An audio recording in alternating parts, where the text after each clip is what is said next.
देखिए, झारखंड की राज्यसभा की 2 सीटों पर कड़ा मुकाबला है। जेएमएम और कांग्रेस के अलावा बीजेपी ने एक निर्दलीय उम्मीदवार को समर्थन देकर मुकाबले को रोचक बना दिया है। मौजूदा गणित के मुताबिक बीजेपी समर्थित प्रत्याशी की जीत तभी हो सकती है जब कांग्रेस या जेएमएम के विधायक क्रॉस वोटिंग करे। ऐसे में विधानसभा परिसर में सीएम का रवैया कुछ अलग संकेत दे रहा है। तो आपको बता दें कि झारखंड में जिस तरीके से झारखंड विधानसभा परिसर के अंदर मुख्यमंत्री हेमंत सोरेन भारतीय जनता पार्टी के तमाम विधायकों के साथ बातचीत करते नजर आए, झारखंड बीजेपी के नेताओं से मुलाकात करते नजर आए, ऐसे में संकेत मिल रहे हैं कि कुछ तो जो है पक रहा है, कुछ तो नया समीकरण बन रहा है। अब देखना होगा देर शाम तक क्या कुछ स्थिति होती है इस नए समीकरण में। लेकिन एनडीए की तरफ से परिमल नाथवानी उम्मीदवार हैं जो निर्दलीय उम्मीदवार के तौर पे नामांकन का पर्चा दाखिल किया है। भारतीय जनता पार्टी ने उन्हें समर्थन दिया, जबकि दूसरी तरफ देखें तो कांग्रेस पार्टी की तरफ से प्रणब झा और जेएमएम की तरफ से बैजनाथ राम है। राज्यसभा का रण है, लगातार जो है लगभग 2 बज गए हैं, 2 घंटे का और इंतजार करना है, जिसके बाद गिनती की जो प्रक्रिया है वो शुरू हो जाएगी और ये देर शाम लगभग 7 से 8 बजे तक गिनती की प्रक्रिया जारी है। कई अलग अलग बिंदुओं को लेकर जांच पड़ताल की जाती है, वैलिड अनवैलिड इन तमाम बिंदुओं को लेकर देखा जाता है। मुहर किस तरीके से लगाया गया, फोल्ड कैसे किया गया है, इन तमाम चीज़ों को लेकर बारीकियों से जांच पड़ताल की जाती है और देर शाम 4 बजे के बाद उन 81 वोटों की गिनती होगी और गिनती के बाद तमाम चीज़ों को देखा जाएगा। जो कानून है, कानून के हिसाब से उन तमाम चीज़ों का अध्ययन किया जाएगा और उसके बाद फिर जीत की घोषणा की जाएगी, सर्टिफिकेट दिया जाएगा। हालांकि जो है इंतज़ार करना होगा कि कौन कौन से 2 उम्मीदवार जो हैं राज्यसभा सांसद के रूप में दिल्ली जाएंगे।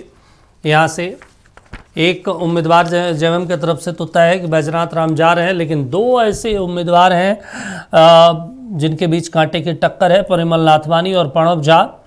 इन दोनों के बीच कांटे का मुकाबला है, महामुकाबला कह सकते हैं, और इसी को लेकर जो आजमाइश आखिरी क्षण तक चलता रहा, आखिरी क्षण तक बातचीत रही, जुगलबंदी भी बनता रहा, तमाम नेताओं पार्टियों में बातचीत होती रही।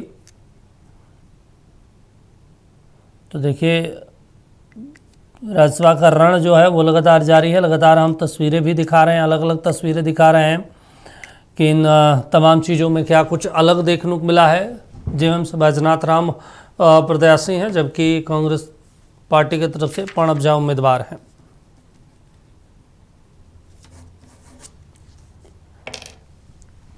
तो देखिए, चलिए इस पर ज़्यादा जानकारी के साथ सहयोगी नवीन जुड़े हैं। नवीन, देखिए 2 बज गए हैं, लगभग 2 घंटे का और वक्त बचा है। 81 के 81 विधायक वोट दे दिया है क्या? अभी कुछ बाकी भी हैं?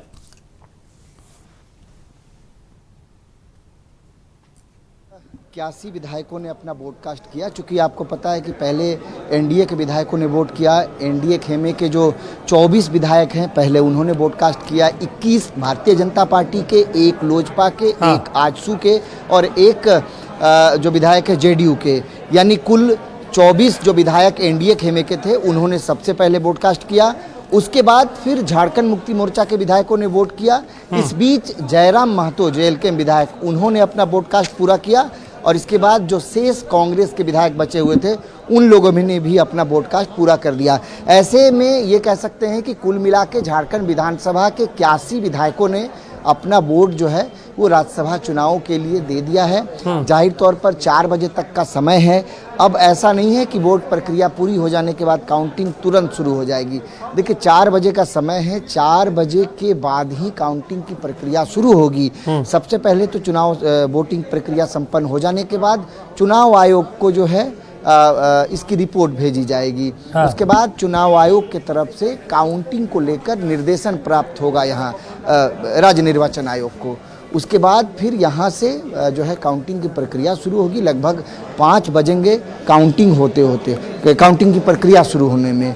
5 बजे से लेकर के 8 बजे के बीच जो है वो परिणाम आ सकता है। मुझे लगता है कि 8 से 9 के बीच जो है परिणाम आ जाना चाहिए। और मुझे लगता है 8 बजे के बाद हम लोग इस विषय पर बातचीत करेंगे कि किसने बाजी मारी और दिल्ली का सफर जो है वो कौन तय कर रहा है। एक नाम तो तय है बैजनाथ राम का, लेकिन जो 2 नाम है यानी मुख्य लड़ाई जो परिमल नाथ और जो प्रणब झा है उनके बीच है। तो दिल्ली का रास्ता इन दोनों प्रत्याशियों में से कौन तय करेगा ये देखना बहुत अहम हो जाएगा। दीपक, नवीन, मुझे याद है 2017-18 के दौरान गुजरात में एक राज्यसभा चुनाव हुआ। उस दौरान अहमद पटेल और अमित शाह के बीच में टक्कर थी। 2 बज गए थे रात गिनती तक, पूरा सुरक्षा व्यवस्था गहमा गहमी। वैसी स्थिति तो झारखंड में नहीं होगी क्योंकि बहुत करीब का मामला है। वहाँ पे भी 3-4 वोटों का ऊपर नीचे था, यहाँ पे भी वही स्थिति है।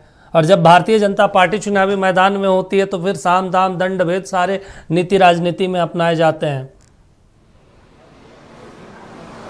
देखिए, बीजेपी के झारखंड के सारे बड़े लीडर जो हैं वो विधानसभा पहुंच चुके हैं। पूर्व राज्यसभा सांसद दीपक प्रकाश की बात करें, पूर्व मुख्यमंत्री केंद्रीय मंत्री अर्जुन मुंडा की बात करें, बीजेपी है जो वर्तमान में अभी विधायक सांसद नहीं हैं वो भी जो है वो विधानसभा पहुंचे हुए हैं। प्रदेश अध्यक्ष आदित्य साहू जो हैं वो मौजूद है, प्रदीप वर्मा राज्यसभा सांसद वो झारखंड विधानसभा में मौजूद हैं। इसके अलावा जो चंपई सोरेन, हालांकि चंपई सोरेन आपसे कुछ देर पहले निकल गए यहाँ से, ये तमाम लोग जो हैं वो विधानसभा पहुँचे हैं। जाहिर तौर पर एनडीए कहीं ना कहीं राज्यसभा चुनाव में एनडीए का जो रणनीति है और एनडीए जिस तरीके की दावे कर रही है उन दावों की हकीकत तो देर शाम को रिजल्ट आने के बाद ही पता चलेगा।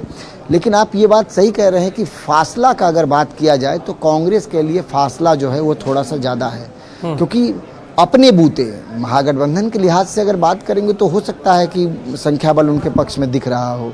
लेकिन अगर आप केवल कांग्रेस की अगर बात करें तो कांग्रेस के लिए फासला लंबा है। एक तो 16 विधायक है, उनको कांग्रेस के अलावा उनको झारखंड मुक्ति मोर्चा से 6 लोगों का समर्थन चाहिए होगा, माले से 2 लोगों का समर्थन चाहिए होगा और राजद से 4 लोगों का समर्थन चाहिए होगा। यानी कुल मिलाकर के ये कह सकते हैं जो आंकड़ा है वो एकदम कांटा कांटा है। अगर इसमें 1-2 वोट भी रिजेक्ट होता है, 1-2 वोट भी अगर इधर उधर शिफ्ट हो जाता है तो कांग्रेस के लिए मुश्किल खड़ी हो जाएगी।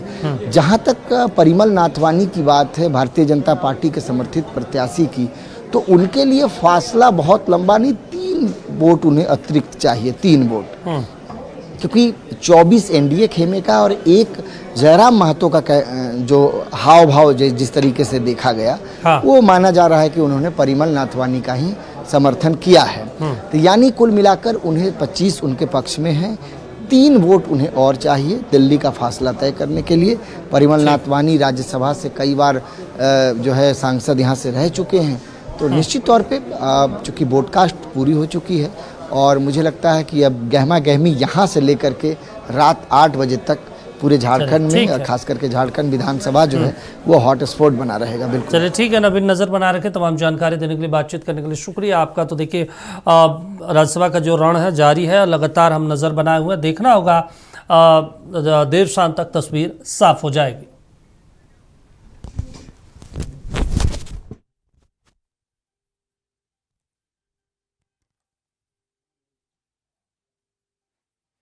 उनका भी ख्याल रखेंगे और हमारे कुछ काम दिल्ली से निकाल कर भी ला देंगे। तो इन आधार पे नाथवानी जी, नहीं, ऐसा नहीं है भाई।